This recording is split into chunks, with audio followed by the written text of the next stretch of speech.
Hello guys, this is what's inside my bag. This is my lunch bag, lunch box where I can eat.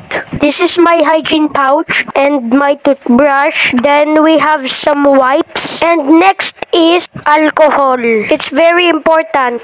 We have soap and this mini toothpaste from the hotel where we stayed last vacation. Then we have a pouch for my extra things like pen and pencils. So when my pencils or pen goes away, I have extra. I have also a Korean bandage and glue, and this pouch is for my arts. I have coloring materials inside and scissors and extra glue. And this is my pencil case with my name. When you open it, it's very spacious. Then this is my tumbler where I drink on. It's the same color as my bag. Then here is my face mask case. It's my favorite color. And of course, I have so many books. It's good that my bag is big, so I can fit all of my things inside. And of course, I have some notebooks and pad paper. Here is my folders and envelope. And it can even fit inside my bag. And that's all my things. Bye-bye.